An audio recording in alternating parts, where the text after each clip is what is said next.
They believed they were untouchable. They mocked and boasted. But in the ring, talking is nothing but noise. When the bell rings, reality strikes harder than words. They receive exactly what they deserve. In the high-octane world of fighting sports, confidence is essential for success. Fighters enter the ring or octagon with an attitude that demonstrates their self-confidence and determination to dominate. However, there is an extremely fine line between confidence and overconfidence. Once that is crossed, it can lead to disastrous repercussions. The archives of fighting history are full of stories of boastful fighters who criticize their opponents simply to be knocked out cold. So without further ado, let's dive in. Frampton versus Avalos. Frampton, a Northern Irish former professional boxer, competed from 2009 until 2021. He won world championships in 2 weight classes: WBA, regular, super bantamweight in 2016, IBF super bantamweight from 2014 to 2016, and WBA super featherweight from 2016 to 2017.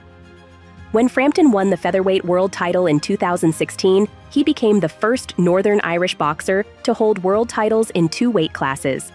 Frampton resigned from boxing after losing the WBO junior lightweight title battle to Jamel Herring. Not very far from him, Christopher Matthew Avalos is also a great American professional boxer. And this particular event caught the attention of many. In February 2015, Frampton defended his IBF super bantamweight title against Avalos. At the pre-fight, Avalos attacked Frampton during the press conference and continued to criticize him during the ring announcement. And now, during the fight, Avalos used dirty tactics, hitting Frampton on the break. The Northern Irishman, 28, won some tough exchanges in the early rounds, but the challenger also landed some hard blows. However, Frampton rocked Avalos with a right shot at the start of the 5th round, and the referee stopped the fight immediately after, leaving the challenger unable to defend himself.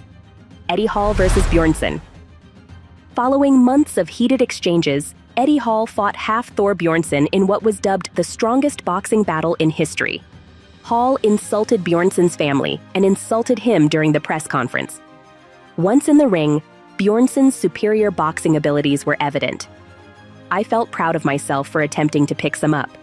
He floored Hall twice in the 3rd and 6th rounds, scoring a unanimous decision victory and silencing his opponent's arrogant taunts about his family. Alexander Emelianenko versus Mikhail Kokliaev. Alexander Vladimirovich Emelianenko, an MMA fighter, faced Russian powerlifter Mikhail Viktorovich Kokliaev in a boxing bout. They have both established their states as formidable fighters. Kokliaev threw his cap at Emelianenko before the fight, attempting to frighten him. Yes, how could Emelianenko avoid responding to that annoying action?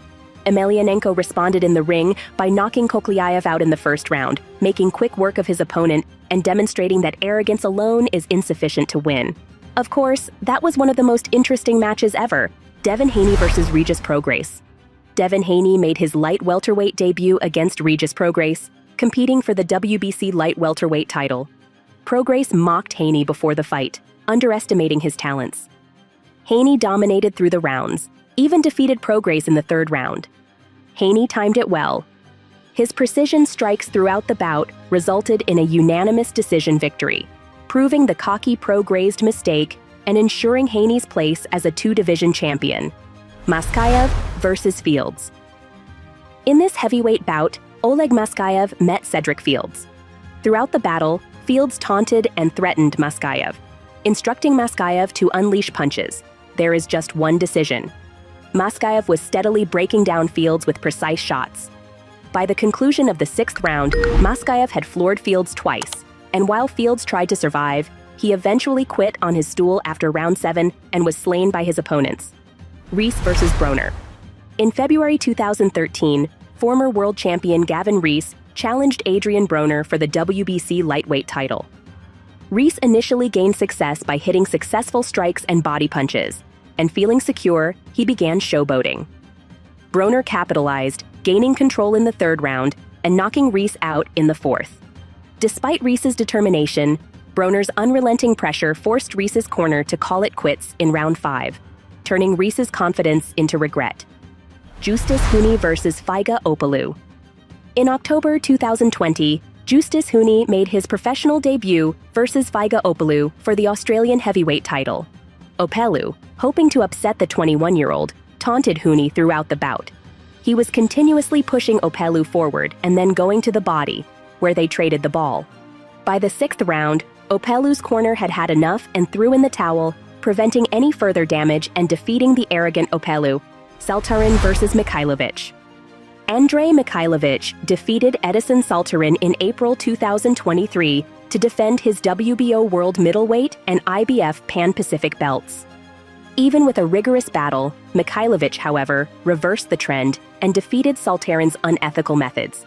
He's already sliced, as you can tell. Just working his way, Sarin was knocked out by Mikheyevic's volley of punches in the 5th round, which silenced his opponent's pride. Therefore, keep in mind this the next time you watch about where one of the competitors comes off as overconfident or contemptuous. In this arena where anything can happen, it's frequently those with little hope who end up getting knocked out. That is the end of this video. What are your thoughts about these taunting gone wrong moments? Comment your thoughts in the comments section below. Let's meet again with another interesting video.